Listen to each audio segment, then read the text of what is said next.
Greetings, beloved Princeton United Methodist Church community. It's Pastor Jenny here with an update for you, and today I'm reading from Exodus chapter 3, verse 14. God said to Moses, "I am who I am." He said further, "Thus you shall say to the Israelites, I am has sent me to you." This is the word of life. Thanks be to God. Friends, we are starting a new worship series on Sunday called Perspective. Perspective is one of the first things to go when it comes to a moment of challenge, a crisis, stress, right? It's hard for us to put all the pieces together in a way that gives us that sense of balance or the ability to see something bigger and broader that's going on. The ability to see that things aren't, from my one little vantage point, all that there is to see in this moment. We also don't need too many reminders about how polarized our world is these days. Being able to know our own perspective and hold together, be curious about, hear, appreciate the perspective of somebody else is not easy to do these days. We're quick, collectively, we are quick to say if we don't have the same perspective, we are not on the same team, we are not on the same page, and we cannot get along or work towards something good together. So I think it's timely that we have a series on perspective, and through this time, we're going to be inviting ourselves to look at this from a few different perspectives. So first about who we are, who we come from, what perspective we hold. Sometimes for us, it is challenging to even know what we think about certain things. We read or we hear or we find that things are happening in the world, and sometimes it's hard to even just take a moment and what do we think about this? What is our perspective here? And even what informs those perspectives? Sometimes it's scary to have our own perspective at the very same time. So one way we're looking at this is through our own perspectives. And I invite you to be curious about that. Where do you struggle with your own perspective? Where knowing it, claiming it, sorting out what you think about various things in our world.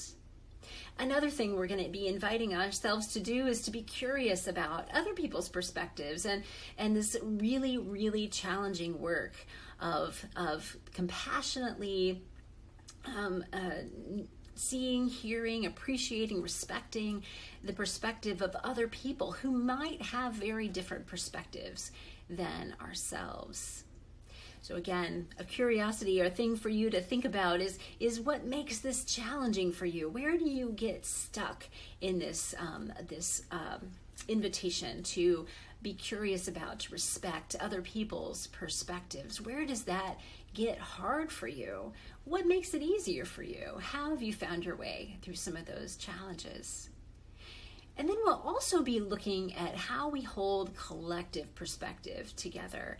Not getting rid of our individual perspectives or forcing somebody else to have exactly the same perspective we do or vice versa. But, when we talk about being the church, when we talk about being followers of Christ, the one who best tells us who God is, that in Jesus, we are invited to something beyond our own perspectives and our own personal wants and needs, right? We're called to be the church, the body of Christ. We're called to something bigger. In fact, one of Jesus' big desires that we hear in the farewell discourse at the end of John as he is praying for his disciples, he's praying for his people, as he's praying and preparing his people for his crucifixion, his departure, his death. He talks about being one. He talks about his prayer for us being one.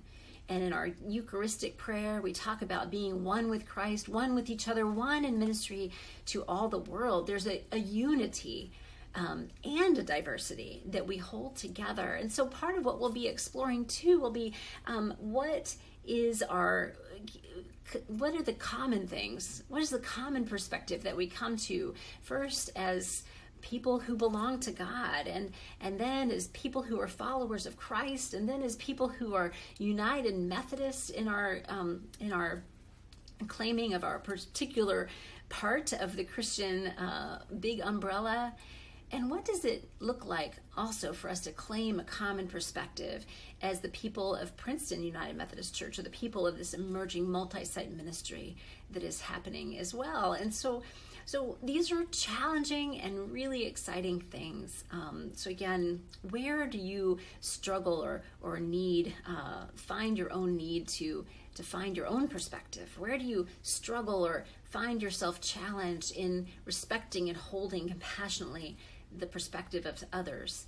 And then what is challenging for us about holding common perspective together in all these different layers? So those are some of the things, the invitations before us today, and over this next month together.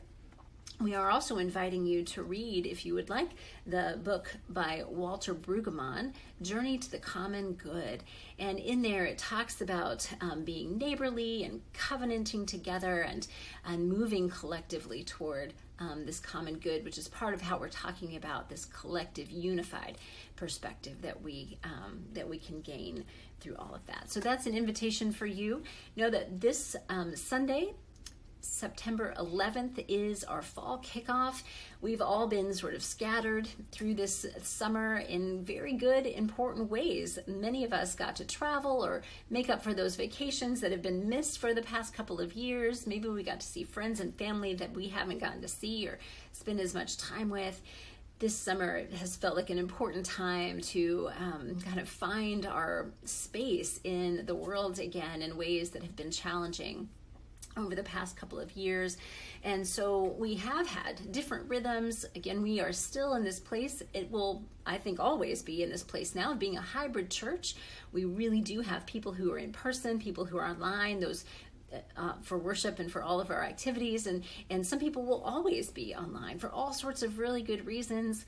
There's always those two options there for you, and we trust that you are using those in the best ways that you can for the best of your needs. And but we do invite you, as fall kickoff starts, as the fall programming year begins, as music programs and children, youth, and adult formation ministry starts up again, and as we continue to find our rhythms with the school year starting, I hope that you will think about and feel and hear where's God nudging you along your discipleship journey? How can the church, this particular church, be for you a place of community, a place of growth, of guidance and tools for your discipleship journey?